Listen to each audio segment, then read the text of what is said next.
Me llamo Rafael Montoya. Tengo 73 años y durante casi 2 décadas fui una sombra. No el tipo de sombra que la gente nota, sino la que se mantiene invisible, a 3 pasos de distancia, con la mano siempre cerca del arma y los ojos escaneando cada rostro en cada multitud.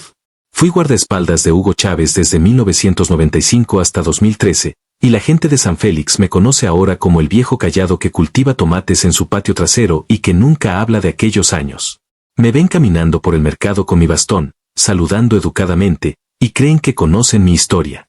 Pero, hijo, no saben nada de lo que vi a puerta cerrada, de lo que pasó aquella noche de marzo del 2002 que cambió todo lo que creía saber sobre el poder, el miedo y lo que significa proteger a alguien cuando la amenaza viene de donde menos le esperas. He cargado este peso en el pecho durante más de 20 años. Algunas noches, cuando el calor de Guayana se vuelve insoportable y el sueño no llega, me siento en este mismo porche desde donde te hablo ahora y recuerdo cada detalle de aquella época en la que no era más que un joven soldado lanzado al mundo de la alta política, sin otra preparación que mi lealtad y mi disposición a morir por un hombre al que apenas conocía. Hoy, por fin, estoy listo para contarte toda la verdad. Lo que ocurrió en el Palacio de Miraflores durante aquellas 72 horas que el mundo nunca vio completas, el hombre de mirada penetrante que juró proteger y cómo descubrí que a veces el verdadero peligro no viene de afuera, sino de los que comparten tu mesa y tu confianza. Esta historia debe contarse no solo por mí, sino por todos los que alguna vez han estado cerca del poder y han visto su verdadero rostro, ese que nunca sale en las cámaras ni en los discursos. Así que acompáñame, camina conmigo por estos recuerdos que todavía hacen latir mi viejo corazón con fuerza. No voy a juzgar a nadie ni a tomar bandos, porque después de lo que vi, entendí que la historia siempre es más complicada de lo que cuenta la televisión. Solo voy a contarte lo que mis ojos vieron y lo que mi corazón sintió aquella noche cuando entendí que el hombre más poderoso de Venezuela tenía tanto miedo como cualquiera de nosotros, pero nunca lo mostraría en público. Crecer en los cerros de San Félix a finales de los 60 no era como el mundo que los jóvenes conocen hoy. Entonces, el futuro de un muchacho pobre no le pertenecía. O te ibas a las minas, o te ibas al ejército, o te quedabas trabajando en lo que fuera hasta que el cuerpo ya no diera más. Yo tenía 19 años cuando tomé mi decisión. Todavía recuerdo el día que bajé del cerro con mi maleta de cartón y mi certificado de bachillerato arrugado en el bolsillo, decidido a alistarme en el ejército. Mi vida entera cambió con esa decisión, aunque en ese momento no tenía idea de hasta dónde me llevaría ese camino. Mi padre, Esteban Montoya, era un hombre curtido por el sol y el trabajo en la construcción.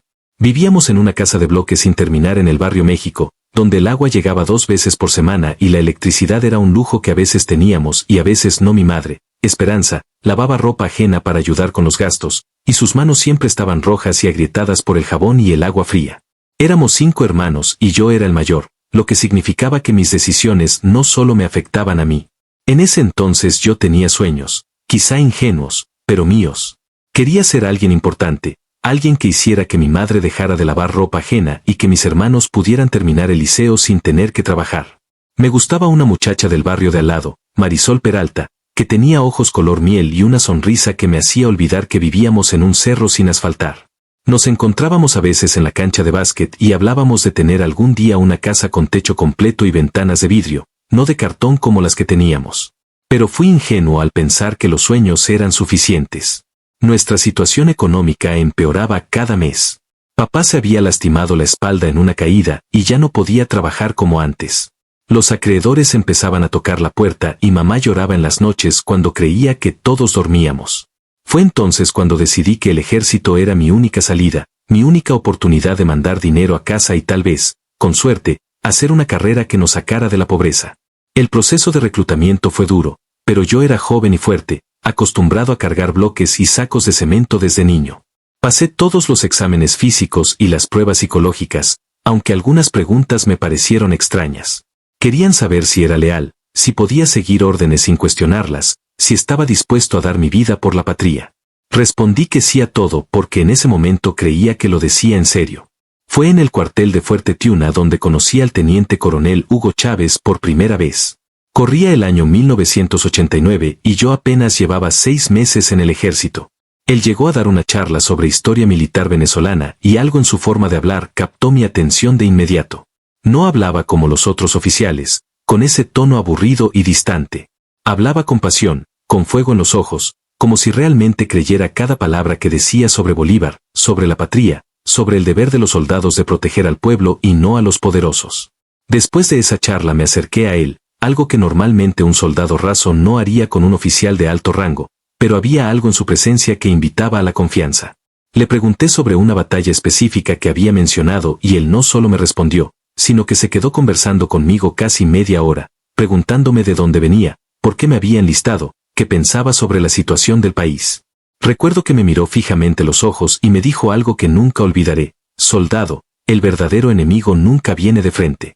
Siempre viene de donde menos lo esperas. En ese momento pensé que hablaba de tácticas militares. No tenía idea de que años después, esas palabras cobrarían un significado completamente diferente. Los años siguientes fueron de entrenamiento intenso y ascensos graduales. Me destaqué en las prácticas de tiro y en las maniobras de protección, y para 1995 ya era sargento primero con especialización en seguridad personal. Había pasado el golpe del 92, había visto cómo Chávez salió en televisión asumiendo la responsabilidad, había presenciado su encarcelamiento y su posterior liberación. Y algo en mí, tal vez por aquella conversación que tuvimos años atrás, sentía que estaba destinado a estar cerca de ese hombre.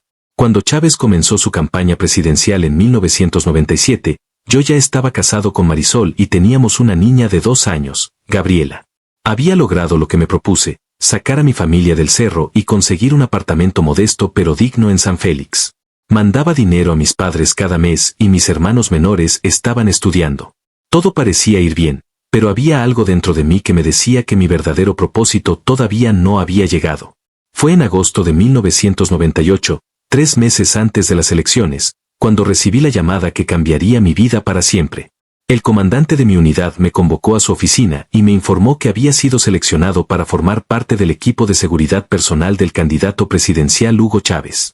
La selección había sido rigurosa: revisión exhaustiva de antecedentes, pruebas psicológicas adicionales, entrevistas con inteligencia militar, y finalmente, una entrevista personal con el propio Chávez. Cuando entré a aquella habitación del hotel donde lo esperaba, me sorprendió que me reconociera de inmediato. El soldado que pregunta sobre batallas, dijo con una sonrisa, y me extendió la mano. No como un superior a un subordinado, sino como un igual. Me hizo sentar y durante casi 1 hora hablamos de todo menos de seguridad. Me preguntó por mi familia, por mi hija, por mis padres. Quería saber qué pensaba yo sobre el país, sobre la pobreza, sobre si creía que las cosas podían cambiar de verdad. Al final de la conversación, se puso serio y me miró con esos ojos penetrantes que tantas veces vería después en momentos de crisis. Rafael, me dijo, usando mi nombre de pila por primera vez, necesito hombres en los que pueda confiar no solo con mi vida, sino con mis silencios. Vas a ver cosas, vas a escuchar cosas, vas a estar presente en momentos que nunca podrás contar. ¿Puedes hacer eso? ¿Puedes cargar con el peso de los secretos sin que te destruyan? Le dije que sí sin dudarlo, aunque no tenía idea de lo que realmente estaba aceptando. Pensé que hablaba de estrategias políticas, de reuniones confidenciales, de planes de gobierno. No sabía que hablaba de algo mucho más profundo y oscuro, algo que tendría que ver con traiciones, conspiraciones y la naturaleza verdadera del poder cuando nadie más está mirando. Esa noche regresé a casa y le conté a Marisol que me habían asignado a proteger al hombre que probablemente sería el próximo presidente de Venezuela. Ella se alegró por el ascenso y el aumento de sueldo, pero vi preocupación en sus ojos. Ten cuidado, me dijo mientras acostábamos a Gabriela. Los hombres poderosos traen problemas poderosos. No sabía cuánta razón tenía. El día que Chávez ganó las elecciones, el 6 de diciembre de 1998, yo estaba a menos de 3 metros de él cuando salió al balcón de su cuartel de campaña en la Avenida Libertador. La multitud rugía con una fuerza que nunca había sentido antes, un sonido que parecía hacer temblar el asfalto.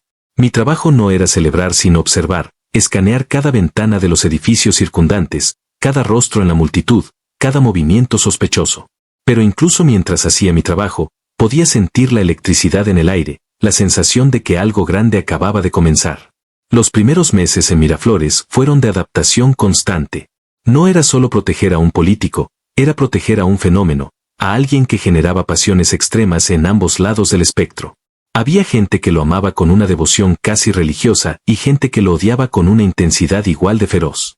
Mi equipo de seguridad estaba formado por 12 hombres cuidadosamente seleccionados, todos con entrenamiento militar de élite y todos sometidos a las mismas pruebas de lealtad que yo había pasado.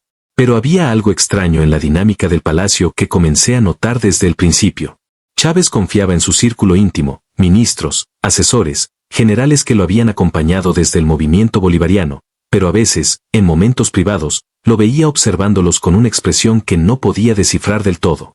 No era desconfianza exactamente, sino algo más parecido a la vigilancia constante, como si estuviera esperando algo que sabía que eventualmente llegaría. Durante el primer año trabajé en el turno diurno, lo que significaba estar presente en las reuniones oficiales, en las giras nacionales, en los actos públicos. Aprendí a leer su lenguaje corporal, a anticipar sus movimientos, a saber cuándo necesitaba espacio y cuándo necesitaba que estuviéramos más cerca. Desarrollamos una comunicación silenciosa eficiente, una mirada bastaba para que yo supiera si algo le preocupaba o si todo estaba bajo control. Fue en marzo del 2001 cuando me ascendieron a jefe del turno nocturno, una posición que pocos querían porque significaba estar despierto cuando el resto del mundo dormía, pero que era crucial porque las noches eran cuando ocurrían las conversaciones más importantes, las reuniones más delicadas, las decisiones que cambiarían el rumbo del país. Y fue en ese turno nocturno cuando comencé a ver al verdadero Hugo Chávez, no al presidente que salía en las cámaras, sino al hombre que se quitaba la máscara cuando creía que nadie importante lo veía. Las noches en Miraflores tenían su propio ritmo. Después de las 10, cuando se iban los ministros y asesores, cuando las secretarias cerraban sus oficinas y los pasillos quedaban en penumbra, el palacio se transformaba. El presidente se quedaba trabajando hasta la madrugada, leyendo informes, haciendo llamadas, preparando sus discursos. Yo permanecía afuera de su despacho, escuchando ocasionalmente fragmentos de conversaciones telefónicas, sintiendo el peso de la responsabilidad que cargaba ese hombre sobre sus hombros. Pero también había noches en las que pasaba algo diferente. Noches en las que llegaban visitantes no registrados en la agenda oficial, personas que entraban por puertas laterales y que se reunían con él en privado. Mi trabajo no era preguntar quiénes eran sino asegurarme de que estuvieran autorizados y de que nadie más supiera de esas reuniones. Fue una de esas noches, en febrero del 2002, cuando vi algo que me inquietó profundamente. Había llegado un hombre al que nunca había visto antes, elegantemente vestido, con acento que no era venezolano pero tampoco completamente extranjero. Pasó por mi punto de control con las autorizaciones correctas, pero algo en su forma de moverse, en la manera en que sus ojos evaluaban cada detalle del pasillo, me activó todas las alarmas. Era alguien entrenado, alguien que sabía moverse en las sombras tanto como yo. La reunión duró casi 3 horas. Durante ese tiempo, mi compañero de turno, el teniente Pérez, comentó que había visto a ese mismo hombre entrando a Miraflores en otras 2 ocasiones durante el último mes, siempre de noche, siempre sin registro oficial. Cuando finalmente salió del despacho presidencial, noté algo en la expresión de Chávez que nunca había visto antes. No era preocupación exactamente, sino algo más profundo. Parecía alguien que acababa de recibir noticias que confirmaban sus peores sospechas. Esa noche, antes de retirarse a sus habitaciones privadas, Chávez hizo algo inusual. Se detuvo donde yo estaba apostado y me habló directamente, algo que rara vez hacía durante las horas de servicio. Rafael, me dijo con voz tranquila pero con peso, ¿tú crees que un hombre puede saber cuándo va a llegar su momento más difícil? La pregunta me tomó por sorpresa. No supe qué responder, así que solo dije la verdad.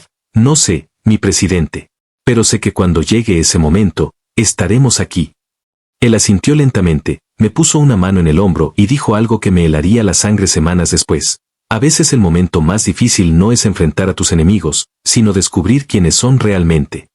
Los días siguientes transcurrieron con una tensión creciente que todos en el palacio podíamos sentir pero que nadie mencionaba abiertamente. Las reuniones del gabinete se volvieron más largas y tensas. Había más llamadas internacionales de lo habitual, más militares de alto rango entrando y saliendo, más rostros preocupados entre los asesores cercanos. Algo grande se estaba cocinando y todos lo sabíamos, pero nadie hablaba de ello directamente. Fue el ministro de Interior, en una conversación que no debería haber escuchado pero que escuché porque estaba justo al otro lado de una puerta entreabierta, quien mencionó por primera vez la palabra golpe. Hablaba por teléfono con alguien, su voz tensa y baja, diciendo que los sectores opositores estaban organizándose, que había movimientos dentro de las Fuerzas Armadas que no auguraban nada bueno, que abril podría ser un mes crítico. Esa noche, durante mi turno, observé a Chávez más cuidadosamente que nunca. Trabajaba en su despacho como siempre, revisando documentos, haciendo anotaciones, pero había algo diferente en su postura. Los hombros ligeramente más tensos, la mandíbula apretada, la forma en que cada cierto tiempo dejaba lo que estaba haciendo y se quedaba mirando por la ventana hacia la ciudad iluminada allá abajo. Estaba preparándose para algo, eso era evidente. La pregunta era qué tan grande sería ese algo y si estaríamos listos cuando llegara. Marzo llegó con un calor inusual para la temporada y con una sensación de que el tiempo se estaba acelerando hacia algo inevitable. Las manifestaciones en las calles se hicieron más frecuentes y más violentas. Los canales de televisión privados transmitían las protestas las 24 horas, y en el palacio las reuniones de crisis se volvieron rutina diaria. Mi equipo de seguridad fue reforzado con personal adicional y se implementaron nuevos protocolos de emergencia que incluían rutas de evacuación y puntos de encuentro secretos en caso de que Miraflores fuera atacado. Durante esas semanas conocí un lado de Chávez que pocos veían.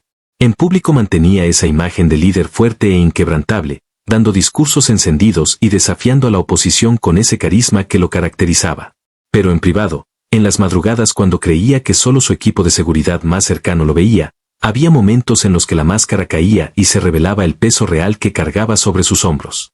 Una noche, cerca de las 3 de la mañana, lo encontré sentado solo en la sala Ayacucho, con las luces apagadas y solo la iluminación de la ciudad entrando por las ventanas. Debía haberme retirado discretamente, pero algo en su postura, la forma en que tenía la cabeza entre las manos, me hizo detenerme. «Pasa, Rafael», dijo sin voltear a mirarme. «Sé que estás ahí». Me acerqué y permanecí de pie a una distancia respetuosa. «¿Sabes qué es lo más difícil del poder?», me preguntó de repente. No esperaba una respuesta. No es tomar las decisiones difíciles. No es enfrentar a tus enemigos. Es no saber en quién confiar realmente. Se levantó y caminó hacia la ventana, mirando hacia la ciudad que dormía. Hay gente en este palacio, gente que come en mi mesa, que jura lealtad cada mañana, y que está esperando el momento exacto para clavar el cuchillo. Se dio vuelta y me miró directamente. Tú has estado cerca, has visto quién entra y quién sale, has escuchado conversaciones que no debías escuchar. ¿Alguna vez has sentido que algo no cuadra con alguien de mi círculo cercano? La pregunta me puso en una posición imposible, pero decidí ser honesto. Mi presidente, yo solo soy un soldado. Mi trabajo es protegerlo físicamente, no involucrarme en política. Él sonrió con tristeza.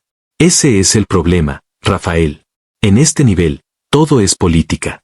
Hasta la lealtad. Esa conversación me dejó inquieto durante días. Comencé a observar con más atención no solo a los visitantes externos, sino también a los miembros del gabinete, a los asesores cercanos, a los militares de alto rango que tenían acceso constante al presidente. Y empecé a notar cosas pequeñas pero significativas, conversaciones que se detenían abruptamente cuando yo pasaba, miradas intercambiadas entre ciertos ministros que parecían cargadas de significado, reuniones privadas entre personas que supuestamente no tenían razón para reunirse. El teniente Pérez, mi compañero de turno más confiable, compartía mis preocupaciones.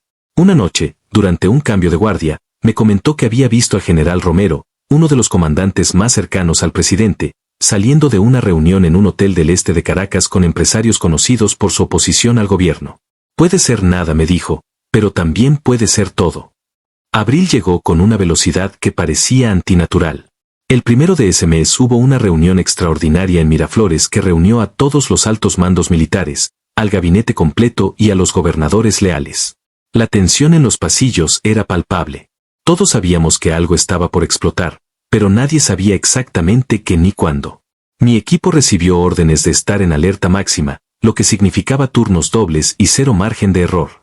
Durante esos primeros días de abril, Chávez durmió muy poco. Había ocasiones en las que yo llegaba a mi turno de las 10 de la noche y él seguía en las mismas reuniones que había comenzado a las 8 de la mañana.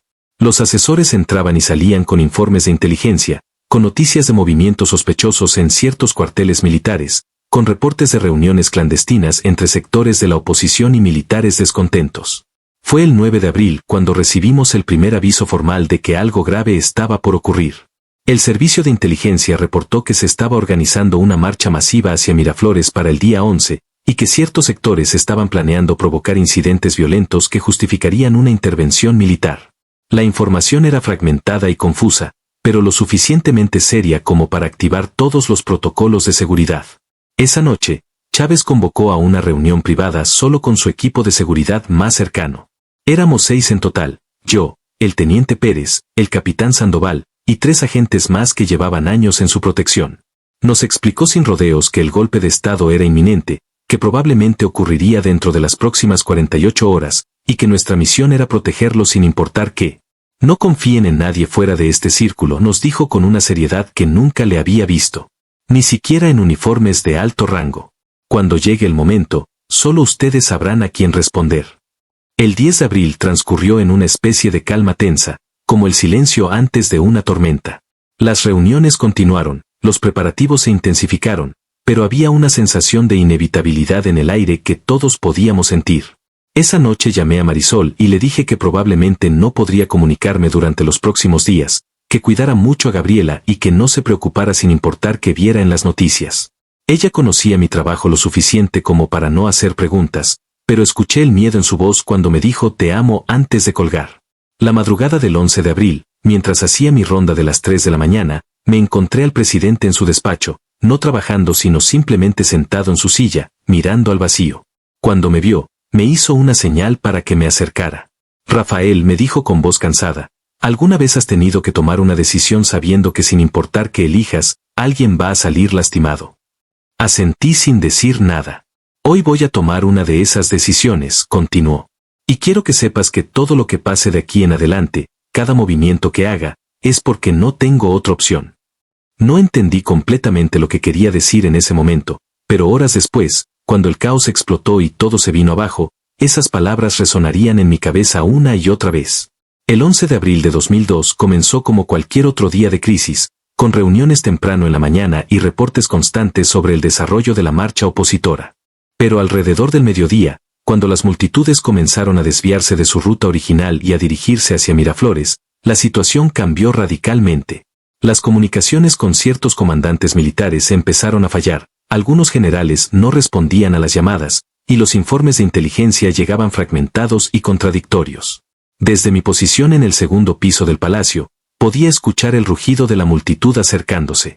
No era solo una protesta, era algo mucho más grande y organizado.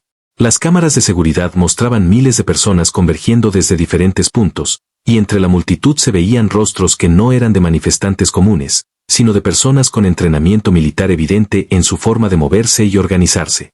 Chávez estaba en la sala situacional con el alto mando militar cuando comenzaron los primeros disparos. El sonido de armas de fuego llenó el aire y las pantallas de televisión mostraban escenas de caos absoluto en las calles alrededor de Miraflores. Gente corriendo, personas cayendo heridas, un pandemonio que parecía diseñado específicamente para crear la justificación perfecta para lo que vendría después. Fue entonces cuando comenzó la verdadera pesadilla. Uno por uno, los comandantes militares empezaron a declararse en rebeldía. Primero fue el general Vázquez, luego el almirante Molina, después el general de aviación Ortega. Cada declaración llegaba como un golpe, cada traición añadía otra capa de tensión a una situación que ya era insostenible. Y lo peor era que estos no eran militares aleatorios, eran hombres que habían compartido mesa con el presidente, que habían jurado lealtad apenas días antes, que habían sido promovidos por él personalmente. Yo estaba en el pasillo cuando vi a Chávez salir de la sala situacional. Su rostro estaba pálido pero controlado, y en sus ojos había algo que nunca había visto antes. No era miedo exactamente, sino la certeza de alguien que está viendo confirmarse algo que ya sabía pero había esperado evitar. Me miró directamente y me dijo, activa el protocolo especial. Solo tú, Pérez y Sandoval. Nadie más. El protocolo especial era algo de lo que habíamos hablado en teoría, pero que nunca pensé que tendríamos que ejecutar. Significaba evacuar al presidente usando rutas secretas, separarlo de todo su gabinete y llevarlo a un lugar seguro predeterminado usando solo el personal de seguridad más confiable. Pero antes de que pudiéramos activar el protocolo, todo se complicó aún más. El general Romero, uno de los comandantes en los que Chávez había confiado más, entró al palacio con un grupo de soldados. Su presencia era técnicamente legal ya que era parte del alto mando, pero algo en su actitud, en la forma en que evitaba el contacto visual con el presidente, me activó todas las alarmas. Intercambié miradas con Pérez y Sandoval, y los tres nos posicionamos estratégicamente cerca del presidente sin hacerlo obvio.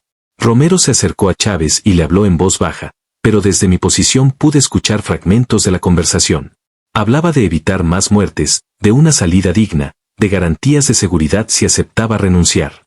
Cada palabra era un eufemismo para lo que realmente estaba pidiendo, que el presidente se rindiera, que entregara el poder sin resistencia, que hiciera todo el trabajo sucio para los golpistas sin que ellos tuvieran que ensuciarse las manos. La respuesta de Chávez fue clara y firme: no renunciaría. Dijo que si querían sacarlo del poder tendrían que hacerlo por la fuerza, pero que no les daría la legitimidad de una renuncia voluntaria. Vi cómo el rostro de Romero se ensombrecía con cada palabra de negativa. Cuando finalmente se retiró, sus ojos recorrieron la sala evaluando la situación, calculando cuánta resistencia encontraría si decidía tomar el palacio por la fuerza. Las horas siguientes fueron un infierno de tensión y confusión. Los canales de televisión habían comenzado a transmitir que el presidente había renunciado, algo que sabíamos era completamente falso porque yo estaba literalmente parado a 3 metros de él. Pero la mentira se estaba propagando y cobrando vida propia. Mientras tanto, más unidades militares se declaraban en rebeldía y el cerco alrededor de Miraflores se iba estrechando. Fue cerca de las 11 de la noche cuando Chávez tomó la decisión más controvertida de esa terrible jornada. Reunió a los pocos militares que aún le eran leales y decidió que se entregaría, pero no porque renunciara sino para evitar un baño de sangre en Miraflores. No voy a permitir que mueran soldados defendiendo este palacio, dijo con voz firme. Pero que quede claro, no renuncio. Me llevo bajo protesta y volveré. Esas palabras, dichas con una convicción absoluta en un momento en el que todo parecía perdido, me hicieron entender por qué ese hombre generaba tanta lealtad. No estaba huyendo, estaba eligiendo el camino que salvaría más vidas, incluso si le costaba su presidencia. El operativo para sacarlo de Miraflores fue caótico y tenso.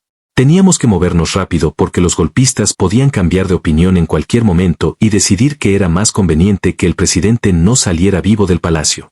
Yo iba en el vehículo de adelante del convoy, con Pérez al volante y Sandoval en el asiento trasero, todos con armas listas y sabiendo que cualquier esquina podía ser una emboscada. Nos llevaron a Fuerte Tiuna, y allí, en medio de la noche más larga de mi vida, presencié algo que cambiaría para siempre mi comprensión de lo que había ocurrido. Mientras Chávez era trasladado de una oficina a otra, escuché fragmentos de conversaciones entre los militares golpistas. No hablaban como gente que acababa de derrocar a un gobierno corrupto, hablaban como gente que estaba ejecutando un plan diseñado por otros, un plan que venía de mucho más arriba y de mucho más lejos de lo que cualquiera imaginaba. Mencionaban nombres de empresarios, de políticos extranjeros, de acuerdos que ya estaban firmados antes de que el golpe siquiera comenzara. Y fue entonces cuando entendí que lo que había presenciado no era un levantamiento espontáneo contra un gobierno impopular, sino algo mucho más calculado y organizado. Durante las siguientes horas, mientras Chávez permanecía bajo custodia militar en Fuerte Tiuna, yo y el resto de su equipo de seguridad leal fuimos separados y confinados en diferentes áreas de la base. Nos quitaron las armas y nos dejaron en una sala de espera, técnicamente no arrestados pero definitivamente no libres. Desde allí podíamos escuchar el caos que se desarrollaba afuera, helicópteros despegando y aterrizando constantemente, vehículos militares moviéndose por toda la base, y sobre todo, el sonido constante de radios transmitiendo órdenes contradictorias. Pérez, que había logrado quedarse cerca de mí, me susurró que había escuchado que planeaban trasladar al presidente fuera de Caracas, posiblemente a la Órchila o a alguna base militar remota donde pudieran mantenerlo incomunicado mientras consolidaban el golpe. La información me llenó de una impotencia frustrante. Nuestro trabajo era proteger al presidente y no podíamos hacer absolutamente nada mientras lo movían como una pieza de ajedrez. Fue alrededor de las 3 de la mañana cuando las cosas comenzaron a cambiar. El caos organizado de las primeras horas empezó a transformarse en algo diferente, en confusión genuina. Los radios transmitían reportes de manifestaciones populares en diferentes partes de la ciudad, de militares de rango medio que se negaban a obedecer las órdenes de los golpistas, de unidades enteras que estaban regresando a sus cuarteles sin involucrarse en ningún bando. Uno de los soldados que nos custodiaba, un muchacho joven que no debía tener más de 20 años, nos comentó en voz baja que su comandante no sabía qué hacer porque las órdenes que recibía de diferentes generales se contradecían entre sí. Los golpistas no habían logrado la unidad militar que necesitaban y eso estaba causando fracturas en su cadena de mando. Pasaron horas de incertidumbre total. No teníamos acceso a televisión ni a información confiable sobre lo que estaba pasando afuera. Todo lo que sabíamos venía de fragmentos de conversaciones que escuchábamos, de rumores que circulaban entre los soldados, de especulaciones que probablemente eran más wishful thinking que realidad. En algún momento de esa madrugada interminable, me pregunté si alguna vez volvería a ver a Marisol y a Gabriela, si mi vida se había terminado efectivamente en ese cuarto sin ventanas de Fuerte Tiuna. Pero entonces, cuando el amanecer empezaba a filtrarse por las rendijas de la puerta, algo extraordinario ocurrió. Un teniente coronel que no conocía entró a la sala donde nos tenían y nos dijo con voz firme: «Prepárense. Vamos a necesitarlos de vuelta en servicio». La confusión en su rostro era evidente, como si él mismo no terminara de creer lo que estaba diciendo. Las cosas están cambiando. Rápido. En las horas siguientes presencié algo que nunca pensé que vería: un golpe de Estado desmoronándose en tiempo real. Los generales que se habían declarado en rebeldía comenzaron a retractarse uno por uno, alegando que habían sido engañados o que nunca habían apoyado realmente el derrocamiento. Los políticos que habían jurado al gobierno interino desaparecieron o negaron su participación. Y lo más importante, las calles se llenaron de personas exigiendo el regreso del presidente legítimo. El 13 de abril, después de casi 48 horas de pesadilla, nos permitieron reunirnos con el presidente. Lo habían trasladado durante la noche a la Órchila, pero las presiones internas y externas habían forzado su regreso. Cuando lo vi bajar del helicóptero en Miraflores, lucía cansado pero intacto, y en sus ojos había esa misma determinación que le había visto en los peores momentos de la crisis. Lo primero que hizo al verme fue estrecharme la mano y decirme: «Gracias por mantenerse fieles». Esas palabras simples cargaban un peso enorme porque en ese momento entendí que habíamos sido parte de algo mucho más grande que nosotros, que nuestra lealtad en esas horas oscuras había significado la diferencia entre un golpe exitoso y uno fallido. Los días siguientes fueron de reconstrucción y evaluación de daños. Murieron personas durante esos días, tanto chavistas como opositores, víctimas de una violencia que nunca debió ocurrir. Y mientras el gobierno se reorganizaba y los golpistas eran arrestados o huían del país, yo comencé a procesar todo lo que había visto y escuchado durante aquellas 72 horas que habían cambiado Venezuela para siempre.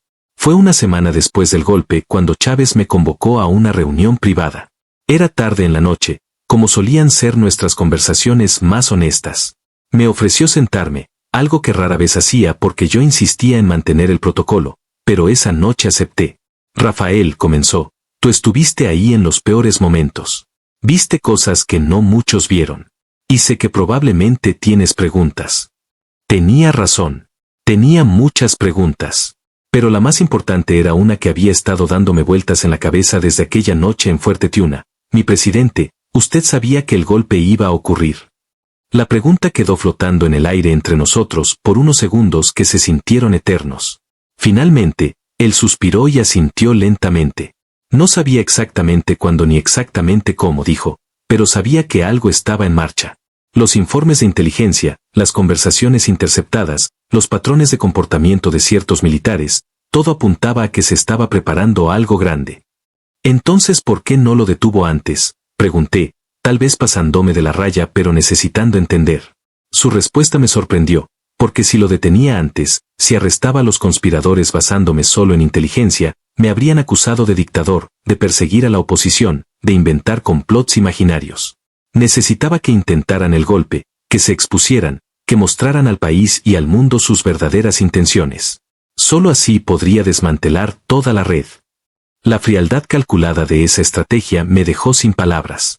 Había permitido que el golpe avanzara sabiendo que costaría vidas, sabiendo que pondría en riesgo su propia presidencia, porque era la única manera de desarmar permanentemente a quienes querían derrocarlo. Pero la gente murió, dije, incapaz de ocultar el dolor en mi voz. «Lo sé», respondió, y por primera vez vi algo parecido al remordimiento genuino en su rostro. «Y eso es algo que cargaré por el resto de mi vida. Pero si no hubiera actuado así, si hubiera intentado detenerlo antes, habrían vuelto a intentarlo una y otra vez hasta lograrlo. Necesitaba que fracasaran de manera tan espectacular que nunca más tuvieran el apoyo para intentarlo de nuevo». Esa conversación me cambió. No porque dejara de respetar a Chávez o de creer en mi deber de protegerlo, sino porque me hizo entender que el poder opera en niveles de complejidad que la gente común y corriente no puede comprender del todo. Las decisiones que se toman en esas alturas no son simplemente buenas o malas, correctas o incorrectas.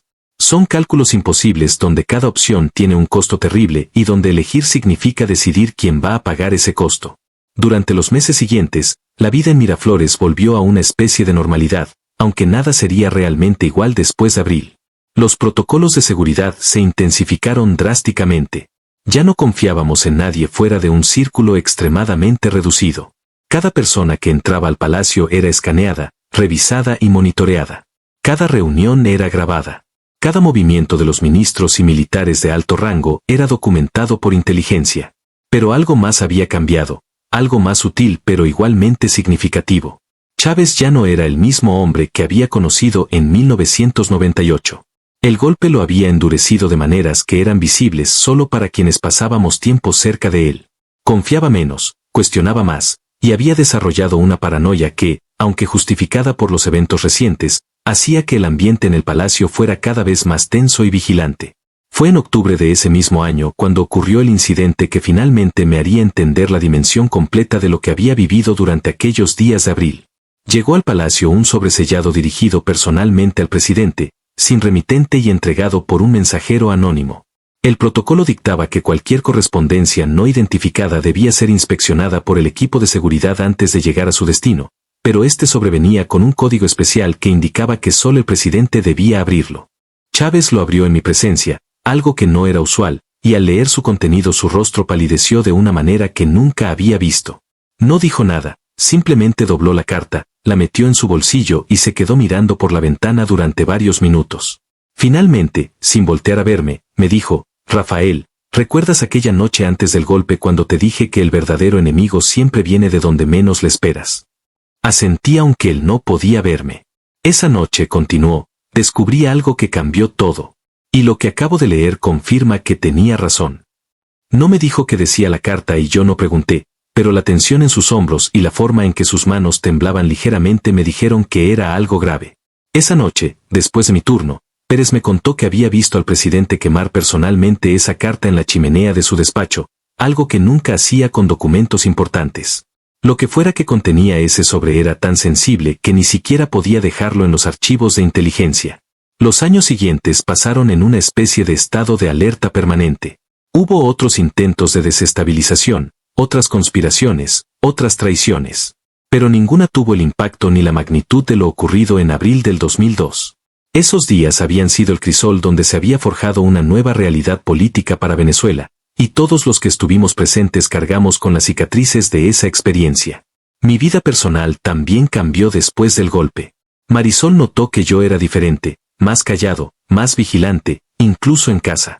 Había noches en las que me despertaba sobresaltado, reviviendo el momento en que Romero entró al palacio con sus soldados o escuchando de nuevo los disparos alrededor de Miraflores. Gabriela, que tenía entonces 6 años, me preguntaba por qué papá ya no sonreía como antes. No tenía respuesta para ella porque ni yo mismo entendía completamente cómo procesar todo lo que había vivido. Intenté hablar con Marisol sobre lo que había visto, pero había cosas que no podía contarle, secretos que había jurado guardar y que llevaría conmigo a la tumba. Esa incapacidad de compartir la carga con la persona más cercana a mí creó una distancia entre nosotros que nunca logramos cerrar completamente. Ella trataba de entender, de ser paciente, pero ¿cómo le explicas a alguien que no estuvo ahí la sensación de ver el orden colapsar en tiempo real, de sentir que la violencia podía explotar en cualquier momento y que las personas en las que confiabas podían traicionarte en un parpadeo? El Servicio de Seguridad Presidencial se convirtió en algo más que un trabajo, se volvió una obsesión. Cada amenaza potencial, cada rumor de conspiración, cada individuo sospechoso se convertía en una fuente de ansiedad constante.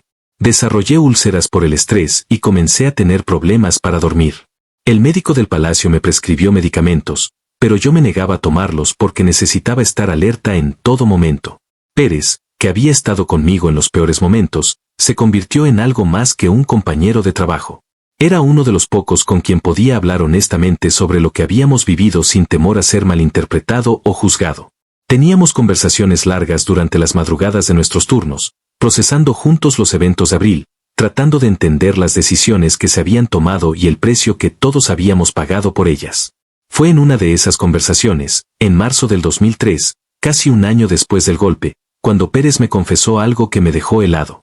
Me dijo que había estado presente cuando interrogaron a algunos de los militares golpistas capturados y que había escuchado nombres mencionados en esos interrogatorios, nombres de personas que seguían trabajando en el palacio, que nunca habían sido arrestadas o investigadas, que aparentemente seguían siendo de confianza del presidente.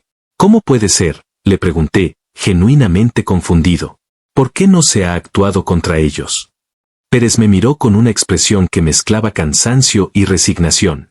Porque a veces mantener a tus enemigos cerca es más útil que desterrarlos. Si los arrestan, pierdes la oportunidad de controlarlos, de saber qué planean, de usarlos para tus propios propósitos. Es una estrategia de alto riesgo, pero es la que ha elegido. Esa revelación me perturbó profundamente. Significaba que incluso después de todo lo que había pasado, incluso después de las traiciones y las muertes, todavía había gente dentro del círculo íntimo que no era confiable. Y lo que era peor, era que se sabía y se permitía intencionalmente. El juego era más complejo y más peligroso de lo que yo había imaginado, y todos éramos piezas en un tablero donde las reglas no eran las que pensábamos. El año 2004 trajo nuevos desafíos. El referéndum revocatorio se convirtió en el nuevo campo de batalla político, y aunque esta vez la confrontación sería a través de votos y no de balas, la tensión era igual de alta. Mi equipo de seguridad estaba en alerta constante porque sabíamos que había sectores que no aceptarían un resultado favorable al presidente sin intentar desestabilizar el proceso.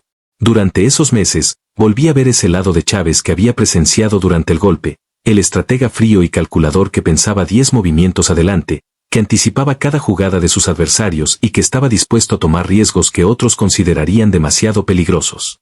Hubo momentos en los que cuestioné sus decisiones, momentos en los que pensé que estaba jugando con fuego de una manera innecesaria.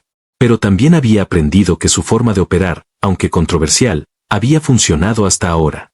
Una noche, pocas semanas antes del referéndum, tuve otra de esas conversaciones reveladoras con el presidente.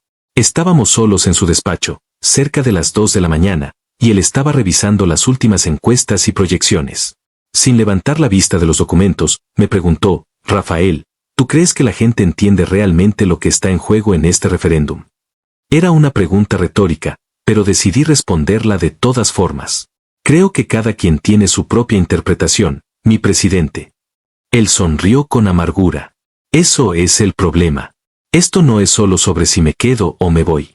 Es sobre si este país toma un camino o el otro, si el poder se queda en manos del pueblo o regresa a las élites que lo controlaron por décadas. Y la mayoría de la gente votará basándose en emociones, en propaganda, en mentiras bien contadas por medios que los han manipulado toda su vida. Se levantó y caminó hacia la ventana. ¿Sabes qué es lo más difícil de todo esto? No es enfrentar a la oposición.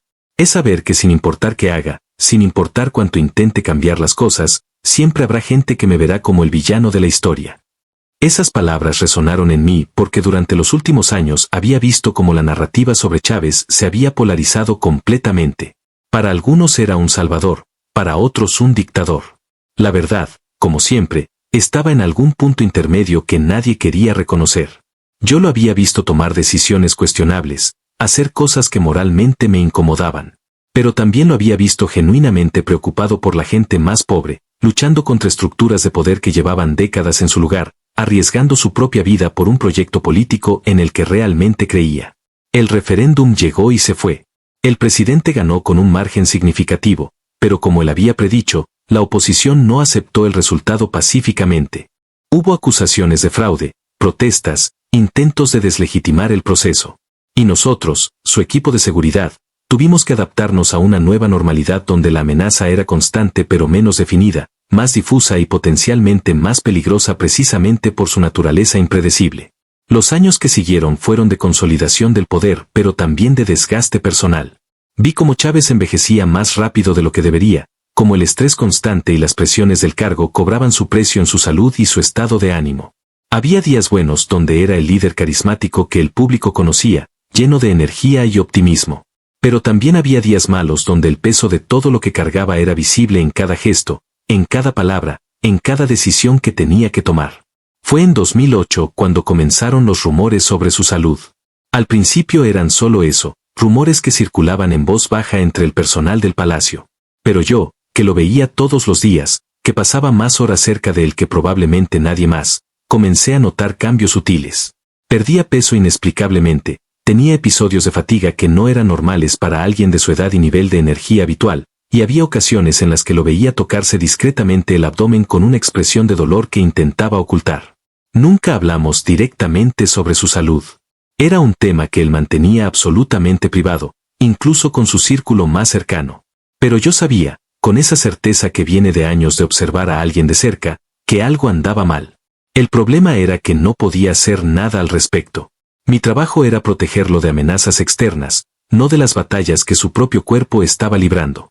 En 2011, cuando finalmente se hizo público su diagnóstico de cáncer, no me sorprendió tanto el hecho en sí sino la confirmación de algo que había sospechado durante años. Lo que sí me sorprendió fue su reacción. En lugar de retirarse o descansar como cualquier persona razonable haría, duplicó sus esfuerzos, trabajó más horas, se involucró más intensamente en cada aspecto del gobierno. Era como si supiera que su tiempo era limitado y quisiera hacer todo lo posible antes de que se acabara. Durante esos últimos años, nuestra relación cambió de manera sutil pero significativa. Ya no era solo el guardaespaldas y el presidente, sino dos hombres que habían compartido momentos extremos y que habían desarrollado un respeto mutuo que trascendía las jerarquías formales. Él confiaba en mí no solo para proteger su vida, sino también para ser testigo silencioso de sus momentos más vulnerables, esos que nadie más podía ver. Hubo una noche, en 2012, cuando la enfermedad ya estaba avanzada pero él seguía negándose a rendirse, que tuvimos nuestra última conversación significativa. Era tarde, como siempre, y él estaba solo en su despacho, claramente agotado pero incapaz de dejar de trabajar. Me acerqué a preguntarle si necesitaba algo y él me hizo sentarme, algo que ya era más común en esos días. Rafael, me dijo con voz cansada, ¿tú crees que hice lo correcto? ¿Crees que todo esto valió la pena? Era una pregunta imposible de responder porque la verdad era complicada. Mi presidente, dije finalmente, creo que usted hizo lo que consideró necesario en cada momento. Si fue correcto o no, eso lo juzgará la historia, no yo. Él asintió lentamente. La historia, repitió con una sonrisa triste. Sí, supongo que tendrá la última palabra. Después de esa conversación, algo en mí cambió. Comencé a ver mi rol no solo como protector del presidente, sino como testigo de un momento histórico que necesitaba ser documentado, aunque fuera solo en mi memoria. Empecé a prestar más atención a los detalles, a las conversaciones, a los momentos que revelaban quién era realmente el hombre detrás del líder público. Una de las cosas que más me impactó durante esos últimos años fue su relación con el miedo. En público nunca mostró temor, nunca dejó ver debilidad. Pero en privado, en esos momentos cuando creía que nadie lo observaba, vi cómo luchaba contra la ansiedad de saber que su tiempo se agotaba, que había cosas que quería lograr y que probablemente no llegaría a completar. No era miedo a la muerte exactamente, sino miedo a dejar el trabajo sin terminar, a que todo por lo que había luchado se desmoronara cuando él ya no estuviera. Recuerdo particularmente una madrugada de diciembre de 2012, pocas semanas antes de su última salida a Cuba para tratamiento médico. No podía dormir y estaba en su despacho revisando documentos cuando de repente levantó la vista y me miró directamente. ¿Sabes qué es lo que más me aterra, Rafael?, me preguntó sin preámbulos. No es morir. Es no saber si este proyecto sobrevivirá sin mí. Es pensar que tal vez todo esto fue solo el culto a la personalidad de un hombre y no un verdadero movimiento transformador. Esa confesión, viniendo del hombre más poderoso del país, fue reveladora. Me mostró que detrás de toda la bravuconería y la confianza pública había dudas genuinas, cuestionamientos honestos sobre su legado y su impacto real. ¿Y qué conclusión ha sacado?, le pregunté, tal vez pasándome de mis límites pero sintiendo que era un momento donde las jerarquías no importaban tanto. No lo sé todavía, respondió con honestidad. Supongo que lo descubriremos pronto. Los últimos meses fueron difíciles de presenciar. Ver a alguien tan fuerte, tan vital, deteriorarse ante tus ojos es algo que te marca de maneras que no puedes explicar. Hubo momentos de lucidez donde parecía el mismo de siempre, con su energía y su carisma intactos. Pero también había momentos donde la enfermedad ganaba y lo veías luchar solo para mantenerse consciente, para no mostrar el dolor que claramente sentía. En enero de 2013, durante uno de sus últimos días en Venezuela, antes del viaje final a Cuba, tuve la oportunidad de hablar con él brevemente. Yo estaba haciendo mi ronda nocturna cuando lo encontré despierto, sentado en su cama y mirando por la ventana hacia la ciudad. Rafael, me llamó cuando me vio pasar. Ven un momento. Me acerqué y permanecí de pie junto a su cama. Quiero agradecerte, dijo simplemente, por todos estos años de lealtad, por estar ahí en los momentos más difíciles, por nunca traicionar la confianza que deposité en ti. No supe qué decir. Durante 18 años había sido mi trabajo protegerlo, pero en algún punto a lo largo del camino se había convertido en algo más personal. Ha sido un honor, mi presidente, logré decir finalmente. Él sonrió con esa sonrisa cansada que se había vuelto común en los últimos meses. El honor fue mío, soldado. El 5 de marzo de 2013 recibí la noticia que había estado temiendo durante meses. Hugo Chávez había fallecido en Cuba. Aunque lo esperaba, aunque sabía que era inevitable, la noticia me golpeó con una fuerza que no anticipé. No era solo el final de una presidencia o de una era política, Era el cierre de una etapa de mi vida que había definido quién era yo durante casi 2 décadas. Los días siguientes fueron un torbellino de emociones y eventos. El regreso del cuerpo a Venezuela, el funeral de Estado, las multitudes llorando en las calles, los discursos de líderes mundiales. Yo estaba ahí, cumpliendo con mi deber hasta el final, siendo parte de la guardia de honor que acompañó sus restos. Pero mi mente estaba en otro lugar, procesando todo lo que había vivido, todo lo que había visto, todas las conversaciones que nunca podría tener de nuevo. Después del funeral, cuando todo el mundo comenzó a moverse hacia adelante y a hablar sobre sucesiones y elecciones, yo me encontré en un limbo extraño. Técnicamente seguía siendo parte del Servicio de Seguridad Presidencial, pero el presidente al que había jurado proteger ya no estaba. Me ofrecieron continuar en mi posición con el nuevo gobierno, pero algo dentro de mí sabía que era momento de irme. Fue Pérez quien finalmente me convenció de que era hora de retirarme. Rafael, me dijo durante una de nuestras últimas conversaciones en Miraflores, has dado suficiente. Has visto suficiente. Es momento de volver con tu familia y vivir lo que te queda de vida fuera de estas paredes. Tenía razón, por supuesto. Gabriela ya era una adolescente de 17 años que apenas me conocía porque yo había pasado más tiempo protegiendo al presidente que criando a mi propia hija. Marisol había soportado años de ausencias y estrés, y merecía tener a su esposo de vuelta, no solo físicamente sino emocionalmente también. En junio de 2013 presenté mi retiro formal. Fue una ceremonia pequeña, sin mucha fanfarria, tal como yo quería. Me dieron una medalla, un certificado de agradecimiento por años de servicio distinguido, y un apretón de manos del nuevo presidente. Pero lo que realmente importaba para mí no estaba en esos gestos oficiales sino en las palabras que Pérez me dijo cuando nos despedimos. Hermano, hicimos historia.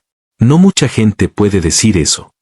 Regresé a San Félix con Marisol y Gabriela, intentando retomar una vida normal que ya no recordaba cómo vivir. Los primeros meses fueron difíciles. Me despertaba las noches pensando que tenía que hacer mi ronda, que debía revisar los perímetros de seguridad, que necesitaba estar alerta para amenazas que ya no existían. Había desarrollado un nivel de hipervigilancia que no podía simplemente apagar porque ya no tuviera el trabajo. Marisol fue paciente conmigo durante esos meses de ajuste. Me ayudó a encontrar nuevas rutinas, nuevos propósitos.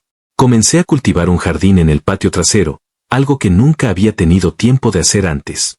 Descubrí que había algo terapéutico en trabajar con la tierra, en ver cosas crecer, en tener un proyecto donde los resultados dependían solo de mi esfuerzo y cuidado, no de fuerzas políticas más allá de mi control. Gabriela, que al principio estaba resentida por todos los años que había estado ausente, lentamente comenzó a abrirse conmigo.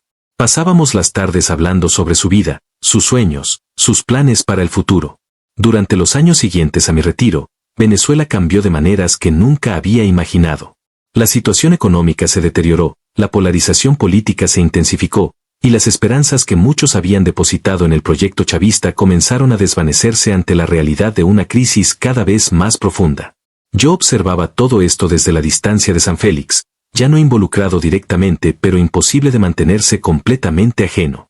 La gente que me conocía en el barrio sabía que había sido guardaespaldas de Chávez, pero rara vez me preguntaban sobre esa época. Creo que veían en mi silencio una señal de que no quería hablar del tema, y respetaban eso. Solo con Pérez, que también se había retirado y se había mudado a Ciudad Guayana, hablaba ocasionalmente sobre aquellos años. Nos reuníamos una vez al mes para tomar café y recordar, pero incluso esas conversaciones se fueron volviendo menos frecuentes con el tiempo. Fue en 2019, 6 años después de la muerte de Chávez y de mi retiro, cuando algo ocurrió que me obligó a confrontar todo lo que había estado evitando procesar. Un periodista joven llegó a mi casa, presentándose como investigador que estaba escribiendo un libro sobre los eventos de abril de 2002. Quería entrevistarme, escuchar mi versión de lo que había ocurrido durante aquellos días críticos. Mi primer instinto fue rechazarlo, como había rechazado todas las solicitudes similares durante años. Pero algo en su persistencia, en la sinceridad de su interés, me hizo reconsiderar. Le dije que volviera en una semana, que necesitaba pensarlo. Durante esos días hablé con Marisol sobre la posibilidad de finalmente contar mi historia. Ella me sorprendió con su apoyo. Rafael, me dijo, has cargado con esto durante tanto tiempo. Tal vez es momento de dejarlo salir, no por ti sino por la historia. La gente merece saber lo que realmente pasó, no solo las versiones parciales que cada bando cuenta para sus propios propósitos. Cuando el periodista regresó, accedí a hablar con él pero con una condición, la entrevista sería off the record, solo para ayudarlo a entender el contexto, pero sin que nada de lo que dijera se publicara con mi nombre. Pasamos 3 días hablando, revisando mis recuerdos de aquella época, discutiendo los eventos desde mi perspectiva única de alguien que había estado en el centro de todo, pero que no era un actor político. Fue durante esas conversaciones que comencé a entender cuánto había procesado mal o directamente evitado procesar durante todos esos años. Hablar de los eventos de abril, de las decisiones que se tomaron, de las personas que murieron, me forzó a confrontar preguntas sobre culpabilidad, responsabilidad y el precio del poder que había estado evitando desde el momento en que ocurrieron. El periodista era perceptivo y hacía preguntas difíciles que me obligaban a ir más allá de las narrativas simplificadas que ambos bandos usaban. ¿Usted cree que Chávez sabía que la gente moriría ese día?, me preguntó en una de nuestras sesiones. La pregunta me dejó sin palabras porque la respuesta era complicada. Sí, probablemente sabía que cualquier confrontación de esa magnitud resultaría en muertes. ¿Pero sabía exactamente quién moriría y cómo? No, eso nadie podía saberlo. ¿Podría haber evitado las muertes tomando decisiones diferentes? Tal vez, pero esas decisiones habrían tenido sus propios costos y consecuencias. Después de esas entrevistas, algo cambió en mí. Era como si finalmente hubiera comenzado a procesar años de experiencias y emociones que había mantenido enterradas. Comencé a tener sueños más vívidos sobre aquella época, no pesadillas exactamente, sino recuerdos tan claros que me despertaba convencido de que había viajado en el tiempo. Veía rostros que había olvidado, escuchaba conversaciones que había presenciado años atrás, revivía momentos que creía haber dejado atrás. Marisol notó el cambio y me sugirió que considerara hablar con un terapeuta, algo que en mi generación y mi contexto cultural no era común. Inicialmente resistí la idea, pero eventualmente acepté por ella más que por mí. Las sesiones de terapia fueron reveladoras de maneras que no esperaba. El terapeuta me ayudó a entender que había estado viviendo con un nivel de estrés postraumático sin siquiera darme cuenta, que los años de hipervigilancia y responsabilidad extrema habían dejado marcas más profundas de lo que yo reconocía. Fue durante una de esas sesiones cuando finalmente pude articular algo que había estado en el fondo de mi mente durante años, el sentimiento de complicidad. Como guardaespaldas, mi trabajo era proteger, no juzgar. Pero había sido testigo de decisiones y acciones que tenían consecuencias serias para personas reales, y mi silencio, mi discreción profesional, me había convertido en parte del sistema que producía esas consecuencias. No era culpable legalmente de nada, pero moralmente cargaba con el peso de haber sido un engranaje en una maquinaria que a veces causaba daño. El terapeuta me ayudó a entender que ese sentimiento era normal, que muchas personas en posiciones similares a la mía experimentaban algo parecido, y que reconocerlo no significaba que había hecho algo malo, sino simplemente que era un ser humano con conciencia confrontando las complejidades de la realidad. Pero el entenderlo intelectualmente no hacía que el sentimiento desapareciera. En 2020 llegó la pandemia y con ella un periodo de aislamiento que paradójicamente me dio mucho tiempo para reflexionar. Gabriela ya estaba en la universidad, estudiando medicina, y Marisol y yo nos encontramos solos en casa por primera vez en décadas. Durante esos meses redescubrimos aspectos de nuestra relación que habían quedado sepultados bajo años de estrés y ausencia emocional. Hablamos sobre cosas que nunca habíamos hablado. Compartí con ella detalles de mi trabajo que nunca antes me había sentido capaz de compartir.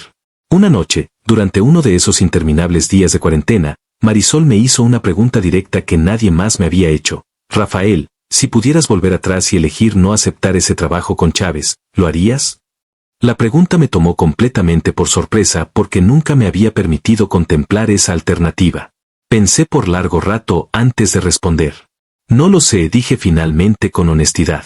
Ese trabajo me quitó mucho, me costó partes de mí mismo que nunca recuperaré.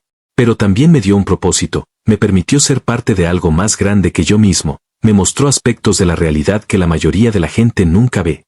No sé si eso es bueno o malo, simplemente es. Fue en 2021, casi 8 años después de la muerte de Chávez, cuando recibí una llamada que no esperaba. Era de una comisión de verdad que se había formado para investigar los eventos de abril de 2002, buscando finalmente documentar lo que realmente había ocurrido durante aquellos días más allá de las narrativas políticas de ambos lados. Querían mi testimonio formal, mi versión de los eventos como alguien que había estado en posición de observar pero que no tenía una agenda política que defender. Esta vez no dudé en aceptar. Sentí que era mi responsabilidad contribuir a un registro histórico más completo, no para favorecer a ningún bando sino para que las generaciones futuras pudieran entender la complejidad de lo que había ocurrido. Pasé días preparando mi testimonio, revisando mis propios recuerdos, contrastándolos con documentos y reportes de aquella época que la comisión me proporcionó. Cuando finalmente di mi testimonio, fue una experiencia liberadora y dolorosa a la vez. Tuve que responder preguntas difíciles sobre decisiones que se tomaron, sobre cosas que vi y no reporté, sobre mi rol en eventos que resultaron en muertes. Algunos miembros de la comisión querían respuestas simples, querían que confirmara sus versiones preconcebidas de los eventos. Pero yo me negué a simplificar. Les dije la verdad como la recordaba, con todas sus contradicciones y ambigüedades. Una de las preguntas más difíciles vino de una abogada joven que representaba a las familias de las víctimas. Me preguntó si yo creía que esas muertes podían haberse evitado. Sí, respondí sin dudar. Toda muerte violenta puede evitarse si las personas involucradas toman decisiones diferentes. Pero eso es hablar con el beneficio de la retrospectiva.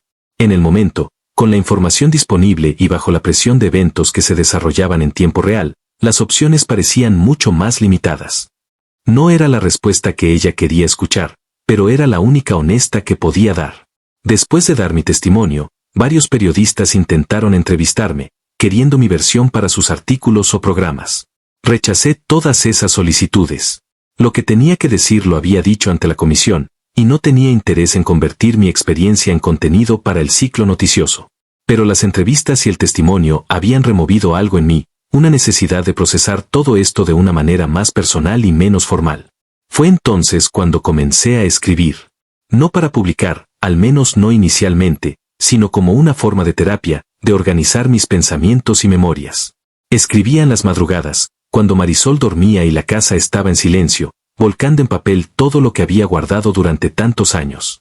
Escribía sobre los eventos específicos pero también sobre mis reflexiones, mis dudas, mis preguntas sin respuesta sobre el poder, la lealtad, la responsabilidad y el precio que todos pagamos por las decisiones de los poderosos. Con el tiempo, esas notas desorganizadas se convirtieron en algo más estructurado, en una especie de memoria que abarcaba no solo los eventos de abril sino todo mi tiempo como guardaespaldas, todas las lecciones que había aprendido, todas las verdades incómodas que había descubierto sobre cómo funciona realmente el poder cuando nadie más está mirando. Una de las cosas más difíciles de escribir fue sobre la noche específica que mencioné al principio, aquella noche en marzo de 2002 cuando todo comenzó a precipitarse hacia el golpe. Hasta ahora he estado dando contexto, preparando el escenario, pero hay un momento específico de esa noche que nunca he contado a nadie, ni siquiera a Marisol, ni siquiera a Pérez. Es el momento cuando entendí el miedo que Chávez nunca mostró en público, cuando vi al hombre detrás del líder y comprendí la verdadera naturaleza de lo que estábamos enfrentando. Era cerca de las 2 de la mañana del 9 de marzo de 2002. Yo estaba en mi posición habitual fuera del despacho presidencial cuando escuché voces elevadas adentro, algo inusual porque Chávez raramente perdía la compostura. Me acerqué a la puerta, no para espiar sino porque mi entrenamiento me dictaba estar alerta ante cualquier situación fuera de lo normal. Lo que escuché fue una conversación telefónica, y aunque solo podía oír el lado de Chávez, era suficiente para entender que estaba recibiendo información que lo había sacudido profundamente. ¿Estás completamente seguro?, preguntó con una voz que nunca le había escuchado, una mezcla de incredulidad y algo cercano al pánico. Hubo una pausa larga mientras escuchaba a su interlocutor. No, no puedes estar diciéndome eso. Él no. Cualquiera menos él. Otra pausa, esta más larga. ¿Cuánto tiempo tenemos? La respuesta, fuera la que fuera, no debió ser alentadora porque lo siguiente que escuché fue un golpe fuerte, como si hubiera arrojado algo contra la pared. Me preparé para entrar, pensando que tal vez estaba en peligro, pero entonces la puerta se abrió desde adentro. Chávez estaba ahí, con el rostro más pálido de lo que nunca lo había visto, sosteniendo el teléfono como si fuera algo tóxico. Nos miramos durante un momento que pareció eterno. Rafael, dijo finalmente, necesito que vengas adentro. Y necesito que cierres esa puerta con llave. Hice lo que me pedía, mi corazón latiendo fuerte porque en todos los años que llevaba trabajando para él nunca había hecho algo así. Una vez dentro, con la puerta cerrada, él caminó hacia su escritorio y se dejó caer en la silla, de repente luciendo mucho mayor de sus 47 años. Lo que voy a decirte ahora, comenzó, mirándome directamente, no puedes salir de esta habitación. No puedes contárselo a tu esposa, a tu equipo, a nadie. ¿Entiendes? Asentí, sin confiar en mi voz. Acabo de recibir confirmación de inteligencia de una fuente que ha sido confiable en el pasado, explicó con voz controlada pero tensa. El golpe que sabemos que se está organizando tiene una dimensión que no habíamos considerado. No es solo un grupo de militares descontentos o sectores de la oposición civil. Hay participación directa de una potencia extranjera, con agentes operando en terreno, con financiamiento sustancial, y lo que es peor, con información detallada sobre nuestros movimientos y protocolos que solo alguien muy cercano podría proporcionar. Procesé sus palabras lentamente, entendiendo las implicaciones. ¿Está diciendo que hay un infiltrado en su círculo íntimo? Él asintió. No solo un infiltrado. La persona que me acaba de llamar tiene evidencia de que es alguien en quien he confiado profundamente, alguien que ha estado en cada reunión importante durante los últimos años. ¿Quién es?, pregunté, sabiendo que estaba sobrepasando mis límites pero incapaz de contenerme. Chávez se quedó en silencio por un largo momento, mirando algo en su escritorio que yo no podía ver desde mi posición. Finalmente levantó la vista. No puedo decírtelo porque todavía no estoy completamente seguro, y acusar a esta persona sin evidencia absoluta sería desastroso. Pero lo que sí puedo decirte es que durante las próximas semanas, tal vez días, voy a estar más vulnerable de lo que he estado nunca. Y la vulnerabilidad no vendrá de afuera sino de adentro. Me explicó que la estrategia para los días siguientes tendría que cambiar. Ya no podía confiar en los canales normales de comunicación. Ya no podía asumir que las reuniones de seguridad eran realmente seguras, ya no podía operar como antes. Es por eso, continuó, que te estoy diciendo esto a ti, porque durante años te he observado, he visto tu lealtad no a mí como persona sino a tu deber, y sé que eso es más confiable que cualquier juramento político. Lo que me pidió esa noche cambió fundamentalmente mi rol en su seguridad. Me convirtió en algo más que un guardaespaldas, en una especie de última línea de defensa contra una amenaza que venía de dentro del círculo más íntimo. Me dio un número telefónico que solo yo debía conocer, una línea directa para emergencias que pasaba por alto todos los protocolos normales. Me instruyó sobre señales específicas que usaría si estaba en peligro inmediato, pero no podía decirlo abiertamente. Si yo digo en tu presencia la frase, hace calor aquí, ¿no crees?, explicó, significa que la persona con la que estoy hablando es el infiltrado o es parte de la conspiración. Si digo, necesito aire fresco, significa que necesito ser evacuado de la situación inmediatamente, sin importar las apariencias o el protocolo. Practicamos estas señales, memorizamos los códigos, establecimos un sistema de comunicación paralelo que solo nosotros dos conocíamos. Pero fue al final de esa conversación cuando dijo algo que realmente me heló la sangre. Rafael, existe la posibilidad de que cuando intenten el golpe, la orden de matarme no venga de un enemigo externo sino de alguien que se supone debe protegerme. No confíes en ningún oficial de alto rango, sin importar cuántos años haya estado conmigo. Si llega el momento crítico, solo confía en tu propio juicio y en lo que tus ojos te digan. Salí de ese despacho esa madrugada sintiendo como si el mundo se hubiera invertido. Durante años había operado bajo la premisa de que el peligro venía de afuera, de la oposición, de los enemigos conocidos del gobierno. Ahora entendía que la amenaza más seria estaba dentro, camuflada bajo caras familiares y uniformes de confianza. Miré a cada persona en el palacio con ojos diferentes después de esa noche. ¿El general que pasaba por el pasillo, era el infiltrado? ¿El asesor que entraba a reuniones, era él? ¿El ministro que había estado desde el principio, qué tan profunda iba su lealtad realmente? Los días siguientes fueron de paranoia controlada. Chávez operaba como si nada hubiera cambiado, pero yo podía ver la tensión en cada movimiento, la forma en que evaluaba cada rostro antes de hablar, el cuidado con el que elegía sus palabras en reuniones. Y yo, desde mi posición silenciosa, observaba todo y a todos, tratando de detectar la señal que me diría quién era el traidor. Nunca llegué a saber con certeza quién era el infiltrado. Durante el caos de abril, cuando el golpe finalmente ocurrió, había tantos traidores revelándose simultáneamente que se volvió imposible identificar al primero, al que había estado pasando información desde el principio. Tal vez esa era la intención, saturar el sistema con tantas traiciones que la original quedara oculta en el ruido. Pero lo que esa noche de marzo me reveló fue algo más importante que la identidad de un traidor específico. Me mostró el tipo de soledad que viene con el poder absoluto, la imposibilidad de confiar completamente en nadie cuando cualquiera podría ser un enemigo.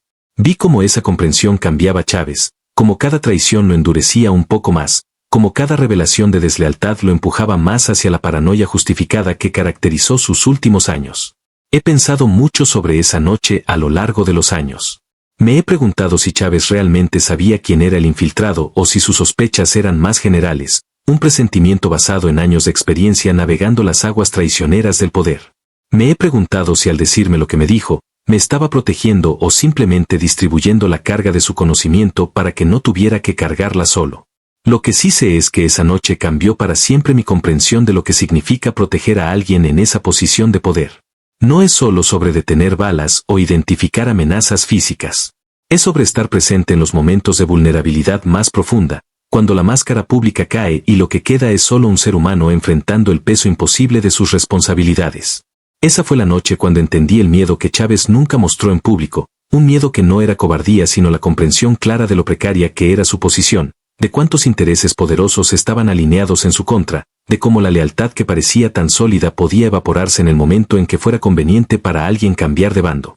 Y fue también la noche cuando mi propia ingenuidad sobre el poder finalmente murió.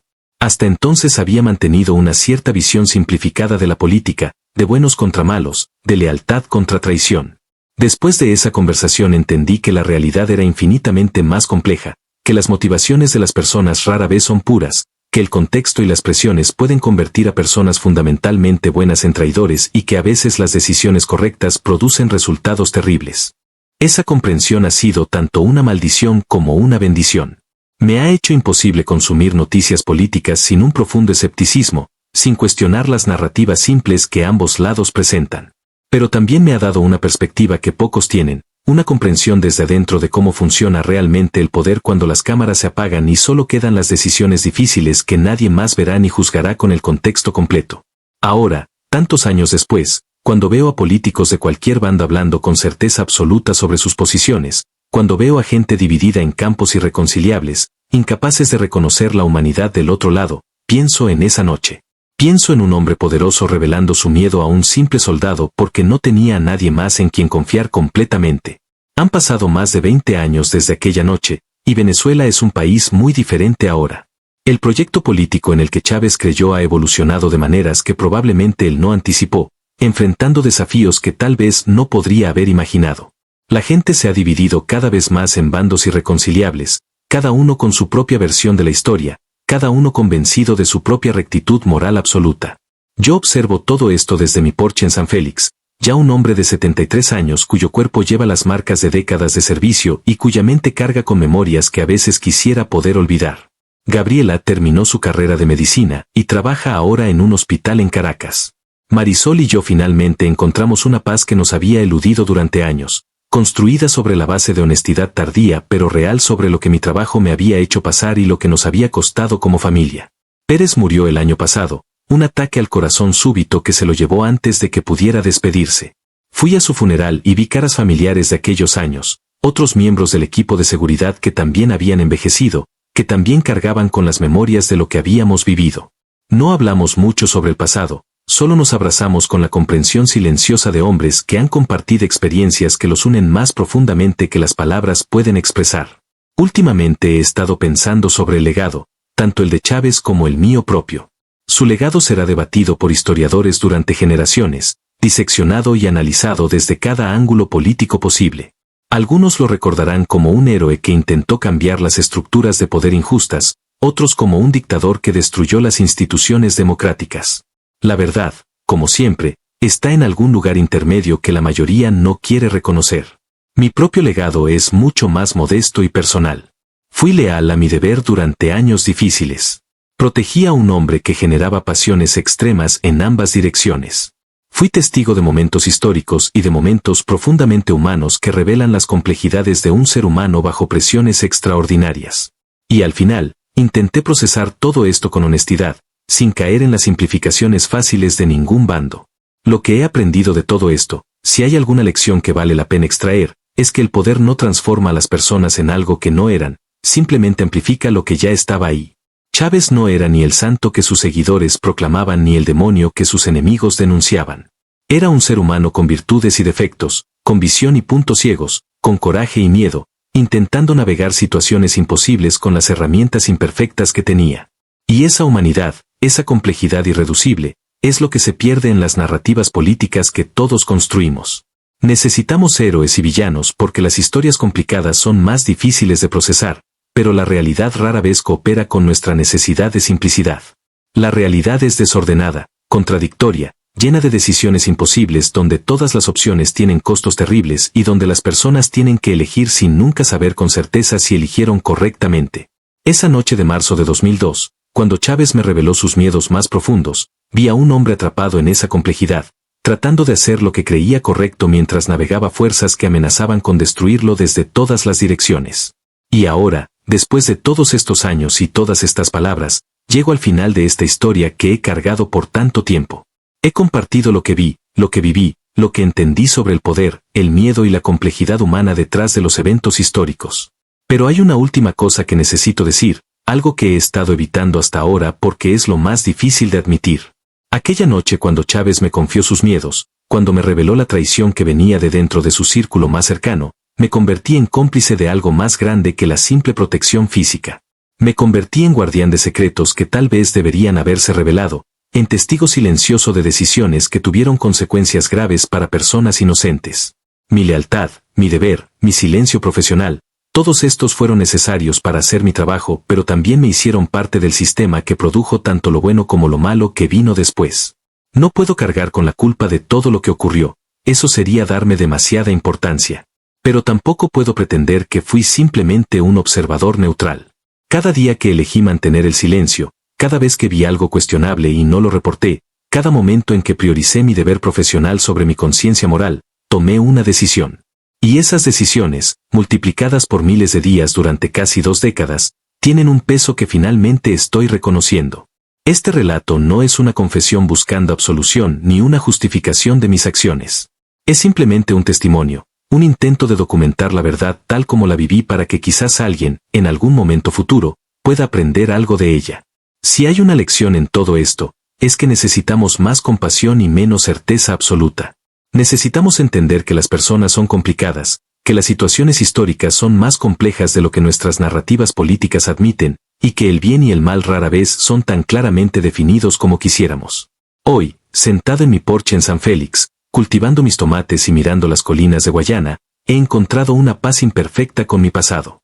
No he olvidado nada ni he perdonado todo, pero he aprendido a vivir con la complejidad, con las contradicciones, con las preguntas sin respuestas definitivas.